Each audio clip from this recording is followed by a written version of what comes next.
I don't actually know.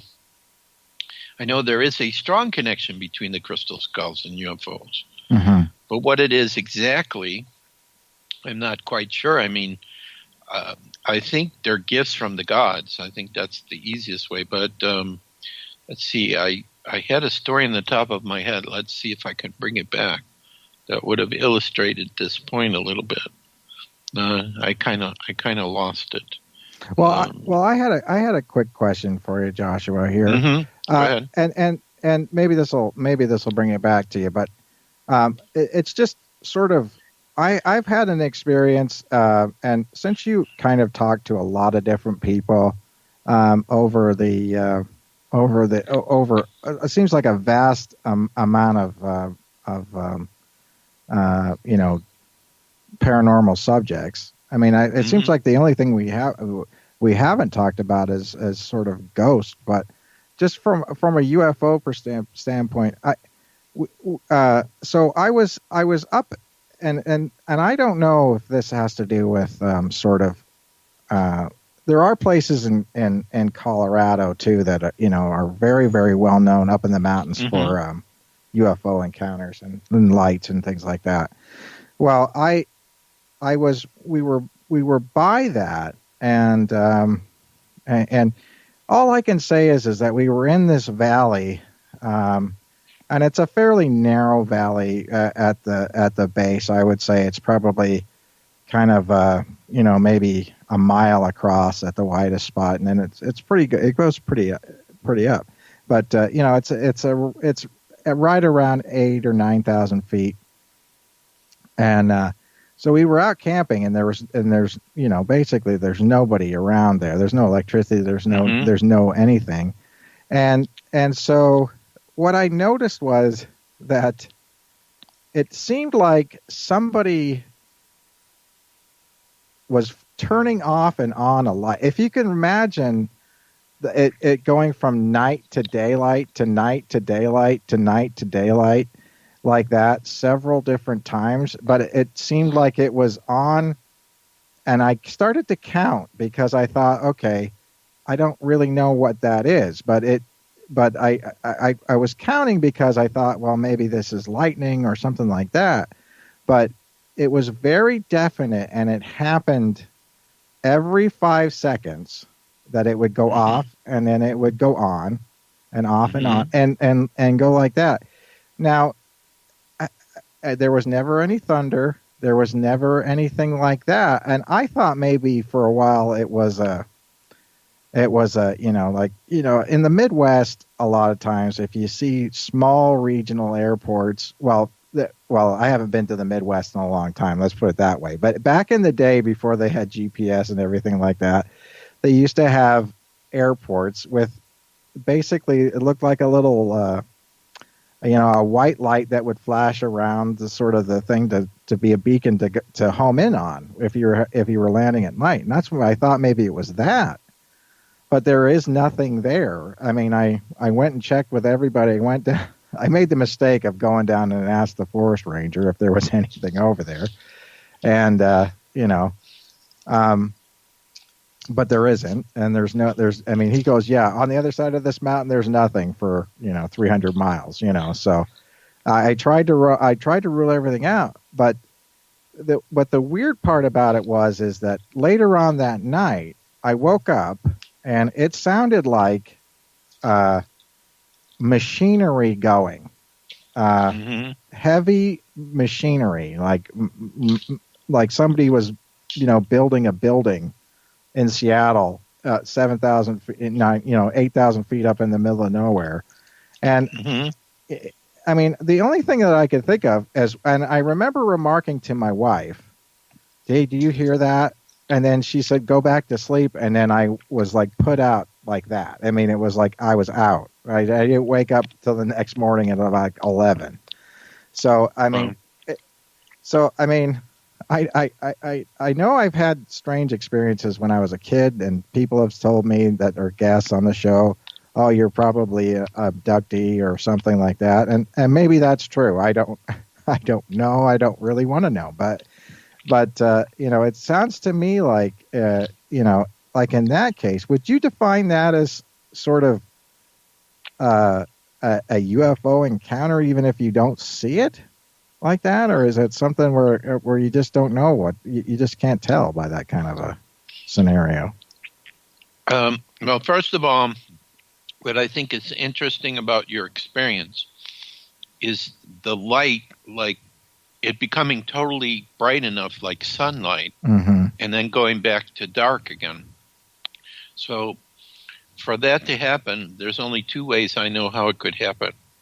Because either you got a UFO in the area that's, for whatever reason it's pulsating this light, or the other possibility that exists that I've heard about on YouTube is purportedly the government has satellites in space that can simulate being the sun. And maybe they thought everyone was asleep and they were testing it or something like that. I don't know. But even if that's true, it would still be coming from a high level of technology that they got from extraterrestrial agreements, because they don't talk about that technology at all. And on some YouTubes, there have been people showing what almost looks like a holographic projection of the sun, like in the holodeck on Star Trek, where it has some pieces that are, not forming properly, so you can actually see the hologram. So that's what I think about it. Now, if it was a UFO contact you were having and you were exposed to a higher level of frequency of energy, that could explain why when you went to sleep you were out like a light for a long period of time, because you just couldn't integrate that higher energy, so your consciousness needed to be out of your physical body so that you could better integrate with it. And then I would assume when you woke up, you felt like energized or something. Yeah, I did. What's interesting about that is that, from that standpoint, again, this is one of those things where popular culture seems to make the biggest impact on what we think about these things. Because, to be honest with you, it was, as a person who has insomnia quite a lot and everything like that, to actually go right to sleep and wake up with energy is an amazing feeling. I mean, but still at the same time you would think people would say to you, well, yeah, don't put people putting you to sleep like that and you not knowing what's going on and everything like that. That's like it's an evil thing. Well, not to me. I mean, to be honest with you, like if I could pay an alien to come down and like sock me out every night, I mean, I would, because literally to me, it's the kindest thing you can do to me, because it sure beats sitting up and at 3 o'clock in the morning realizing, oh man, I can't get to sleep and I'm just going to be awake all night. So, from that standpoint, I mean, I think people do want to sort of make everything into a negative, and we don't need to. I mean, let's look at the actual cause and the result, and then the result. I mean, I don't know what the cause is, but the result being a benefit to me. In other words, I felt better afterwards, and so that's one of those things. But I don't think a lot of people want to talk about that because, it's not a scary story. It's not one of those things where I'm sure that if I called into another paranormal show and told that story, they'd say, well, what scary happened? And I'd say, well, nothing. And then they say, okay, well, next caller. You see, that's one of those things I think is a little bit different about this show is that, we really try to let everybody sort of explore the idea without having to make it into this creepy, scary, I've got to be afraid of everything type thing. And I'm sure that's one of those things that you're really dealing with on that level too, because again, this is, although, from a Western European standpoint, historically wise, the skull is definitely one of those things that is, is invoked in a lot of different things, especially pirate lore and things like that. Obviously, skull and crossbones, and is used in certain uniforms of different armies as a scary item of death. But it's also symbology wise has other meanings within that too. It's just that becomes the most important part of anything, is it's a sort of I suppose that really from that standpoint, that